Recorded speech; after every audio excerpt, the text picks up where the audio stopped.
Right, so you've got yourself a Mercedes-Benz with the M271 compressor engine. A real clever piece of kit, that is. But just like any engine working its socks off, it needs its oil to stay at the right temperature. That's where the oil cooler comes in. It's like a radiator for your engine oil, stopping it from getting too hot and causing a whole heap of trouble. Now you might be thinking, Mike, why all the fuss about oil temperature? Well, if that oil gets too hot, it starts to go off, you see? It gets all thin and watery-like and can't do its job properly. That means your engine's not getting the lubrication it needs, and you could be looking at some serious dosh out of your pocket for repairs later on. Keeping that oil cooler in tip-top shape is super important for a smooth and lekker drive. Trust me, a little bit of maintenance now saves a lot of headaches later. Now let's have a look at what happens when things go pear-shaped. So, how do you know if your oil cooler is giving you grief? Well, there are a few things to look out for.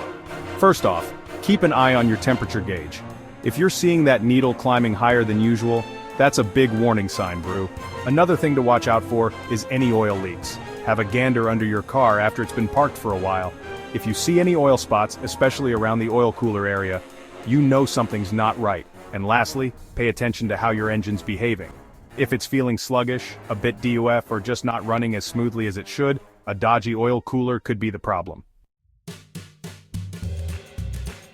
Right, let's get down to it. If you've spotted any of those signs, it's probably time to replace that oil cooler.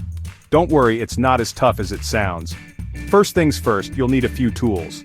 A socket set, some spanners, a drain pan, and some rags. And remember, safety first. Make sure the engine is stone cold before you start messing about.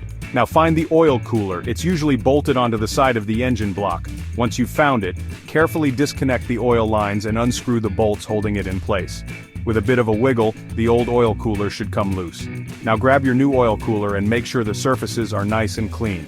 Put on a new gasket and bolt it back in place.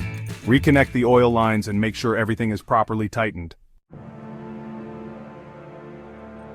And there you have it! With a bit of elbow grease and these easy steps, you've sorted out your M271 compressor's oil cooler.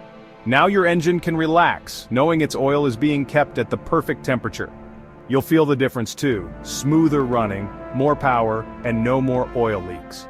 Remember, regular checks and a little bit of maintenance will keep your Mercedes running like a dream for years to come. Happy driving.